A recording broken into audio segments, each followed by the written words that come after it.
ఆదికాండము 32వ అధ్యాయము.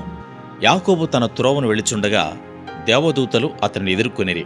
యాకోబు వారిని చూచి, ఇది దేవుని సేన అని చెప్పి ఆ చోటికి మహనయీము అను పేరు పెట్టెను.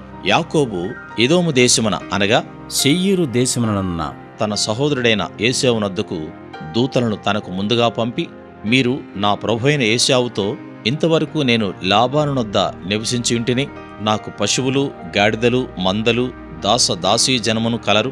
నీ కటాక్షము నాయందు కలుగునట్లుగా నా ప్రభువునకిది తెలియచేయనంపితనని నీ సేవకుడైన యాకోబు అనని చెప్పుడని వారికి ఆజ్ఞాపించెను.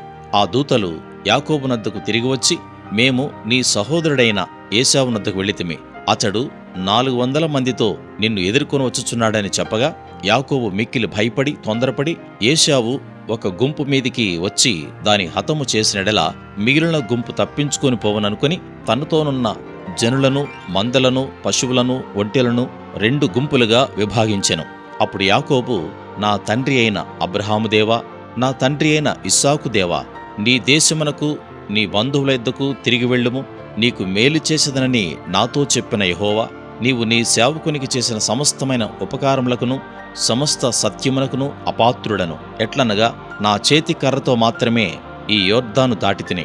ఇప్పుడు నేను 2 గుంపులైతిని. నా సహోదరుడైన ఏశావు చేతి నుండి దయచేసి నన్ను తప్పించుము. అతడు వచ్చి పిల్లలతో తల్లిని నన్ను చంపునేమో అని అతనికి భయపడుచున్నాను.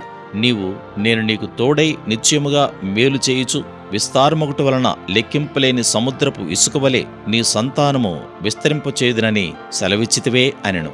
అతడు అక్కడ ఆ రాత్రి గడిపి తాను సంపాదించిన దానిలో తన అన్నయైన ఏశావు కొరకు ఒక కానుకను, అనగా 200 మేకలను, 20 మేకపోతులను, 200 గొర్రెలను, 20 పొట్టేళ్లను, 30 పాడి ఒంటెలను, వాటి పిల్లలను, 40 ఆవులను, 10 ఆబోతులను, 20 ఆడు గాడిదలను, 10 గాడిద పిల్లలను తీసుకుని మందను వేరువేరుగా తన దాసుల చేతికి అప్పగించి, మీరు మందకు నడుమ ఎడముంచి నాకంటే ముందుగా సాగిపోండని తన దాసులతో చెప్పెను. మరియు వారిలో మొదటి వానితో, నా సహోదరుడైన ఏశావు నిన్ను ఎదుర్కొని, నీవెవరి వాడవు, ఎక్కడికి వెళ్ళుచున్నావు, నీ ముందరనున్నవి ఎవరివని నిన్ను అడిగిన ఎడల, నీవు, ఇవి నీ సేవకుడైన యాకోబువి, ఇది నా ప్రభువైన ఏశావు కొరకు పంపబడిన కానుక, అదిగో అతడు మా వెనక వచ్చుచున్నాడని చెప్పుమని ఆజ్ఞాపించెను.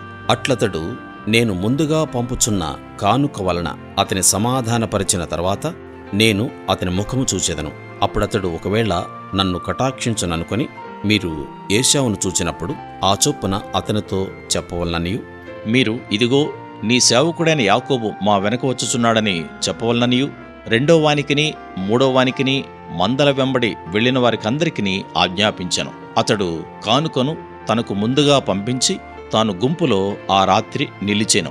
ఆ రాత్రి అతడు లేచి తన 2 భార్యలను, తన 2 దాసీలను, తన 11 మంది పిల్లలను తీసుకుని యబ్బోకు రేవు దాటిపోయెను. యాకోబు వారిని తీసుకుని ఆ ఏరు దాటించి తనకు కలిగినదంతయు పంపివేశెను. యాకోబు ఒక్కడు మిగిలిపోయెను. ఒక నరుడు తెల్లవారు వరకు అతనితో పెనుగులాడెను. తాను అతని గెలవకుండుట చూచి తొడగూటి మీద అతన్ని కొట్టెను. అప్పుడతడు ఆయనతో పెనుగులాడుట వలన యాకోబు తొడగూడు వసిలెను. ఆయన తెల్లవారుచున్నది గనుక నన్ను పోనిమ్మనగా, అతడు, నీవు నన్ను ఆశీర్వదించితేనే గాని నిన్ను పోనీయనెను. ఆయన, నీ పేరేమని అడుగగా అతడు యాకోబు అని చెప్పెను. అప్పుడాయన, నీవు దేవునితోనూ మనుషులతోనూ పోరాడి గెలిచితివి గనుక ఇక మీదట నీ పేరు ఇశ్రాయేలే గాని యాకోబు అనబడదని చెప్పెను. అప్పుడు యాకోబు, నీ పేరు దయచేసి తెలుపుమనెను. అందుకాయన, నీవు ఎందు నిమిత్తము నా పేరు అడిగితవని చెప్పి అక్కడ అతనిని ఆశీర్వదించెను. యాకోబు, నేను ముఖాముఖిగా దేవుని చూచితిని, అయినను నా ప్రాణము దక్కినదని ఆ స్థలమునకు పెనూయేలు అను పేరు పెట్టెను. అతడు పెనూయేలు నుండి సాగిపోయినప్పుడు సూర్యోదయమాయెను. అప్పుడతడు తొడకుండుచు నడిచెను. అందుచేత ఆయన యాకోబు తొడగూటిమీది తుంటి నరము కొట్టినందున నేటి వరకు ఇశ్రాయేలీయులు తొడగూటి మీదనున్న తుంటి నరము తినరు.